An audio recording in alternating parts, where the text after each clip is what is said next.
Back in November, I got the chance to visit the Natural History Museum in Vienna, Austria. I had wanted to go for a really long time, and I'm glad I did because it blew my mind. The building was built between 1871 and 1881, and it opened to the public in 1889. But the collections themselves date back to the 1700s, making it one of the oldest natural history museums in the world. The museum's layout today is much the same as it was when it opened, which really makes it feel like you've stepped back in time. Hanging above the grand staircase is a portrait of Emperor Francis I by Franz Mesmer and Jacob Cole in 1773. The emperor is surrounded by the directors of the imperial collections. The objects around them would become the heart of the museum today and can still be found in the museum's archives. The mural overhead by Hans Cannon is called The Circle of Life, but I don't know what kind of life that dude was living because not a day has mine ever looked that wild. Way more relatable is Empress Maria Theresia's taxidermied toy spaniel. It's probably over 250 years old, making it positively ancient by taxidermy standards, but I've had way more days where I look like that by the end of them.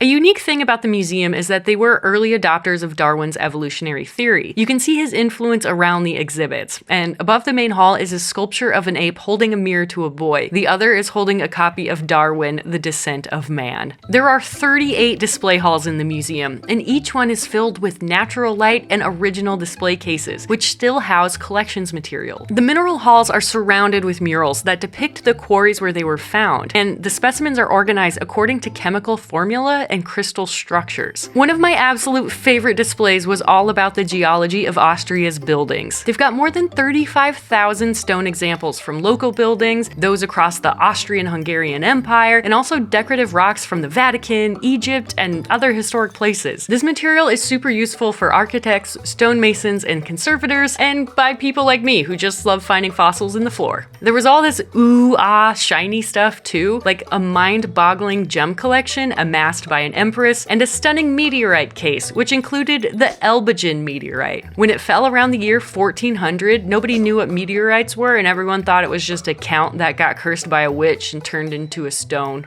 That checks out. Once you leave mineralogy, you enter rock displays of another kind.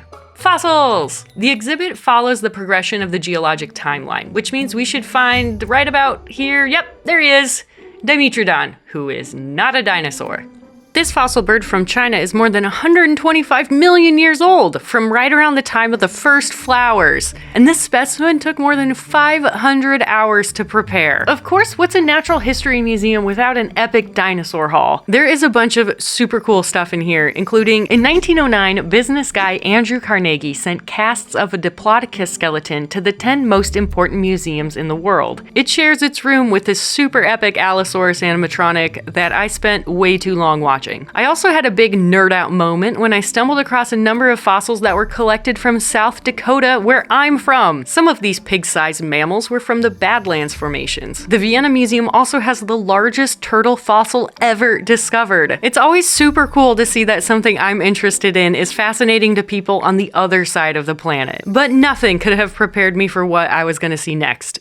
Never in my life did I actually think that I would get to see the Venus of Willendorf. This is a figure I learned about in art history more than 10 years ago, and it is mind-blowing to me that if you are here in Austria, you can see one of the oldest evidences of art and sculpture in the world. The date on this is 29,500, and researchers believe that this figure could be even older than that. Interpretation has changed a lot since it was initially excavated, what the Venus of Willendorf actually signified. Was it a motif? Was it a fertility symbol? Was it a pregnant woman's self-portrait? There are frankly things that we will never be able to know without written record or other context. I just think it's incredible that as a visitor you can come and see the actual object here yourself. You don't have to be an archaeologist. You don't have to have a ticket behind the scenes. You can just walk in here and enjoy one of the most famous and greatest artifacts of human history.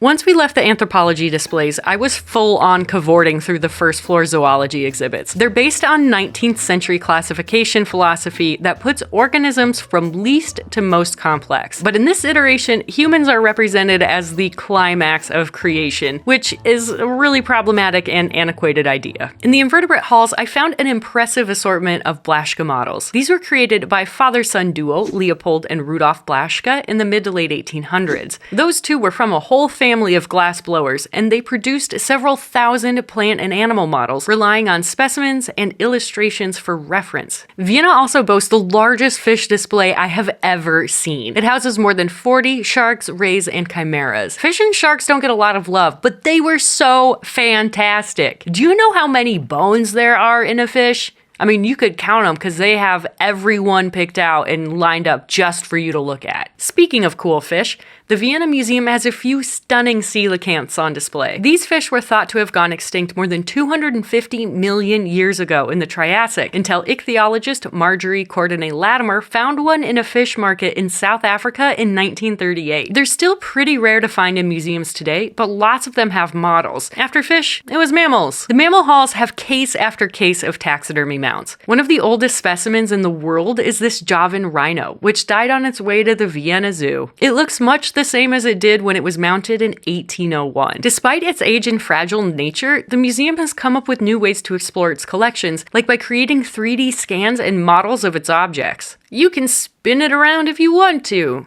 Spin the rhino. Speaking of old taxidermy, techniques have changed a lot over the years, as evidenced by some of the more eccentric expressions you can see on their faces. But the Vienna Museum also celebrates a lot of new taxidermy talent too. Do you see this woodpecker skeleton behind me? Do you want to know why it has a red ribbon? It's because it won and placed in the World Taxidermy Championships. How cool is that? Big fan of the World Taxidermy Championships. Also, hey, check out, it's a bunch of pangolins! There are 8 species, 4 from sub-Saharan Africa and 4 from South and Southeast Asia. Pangolins are toothless mammals that use their big claws to dig up termite mounds and use their extra long tongues to suck them up. They're the world's most illegally trafficked animal, and also the cutest, which is very unfair. Near the pangolins was this case of giant flightless parrots called kakapo from New Zealand. In 1995, the kakapo were so endangered that there are only about 50 left in the wild. So it can be kind of surprising to see cases like these filled with so many individuals. It was about this point in the tour where I realized just how much the bird hall was starting to feel like those with all of the fossils. Whenever I turned around, I'd see another critically endangered or extinct bird. This dodo skeleton is one of the very few that exist. There's the Carolina parakeet, which went extinct in 1939, the passenger pigeon, extinct in 1914, giant moas from New Zealand. In another century, I'll be curious to see what else has changed, what organisms have come back, and what's gone forever. Those can be pretty isolating thoughts, but something reassuring to me about museums is knowing that I'm not the only one to have an experience like this. There are so many others who are just as baffled, concerned, surprised, and delighted by the natural world as I am. And those were the reassuring thoughts that carried me out the door and into the delightful holiday markets around the city. Thanks, Brain Scoop. I'll see you next time.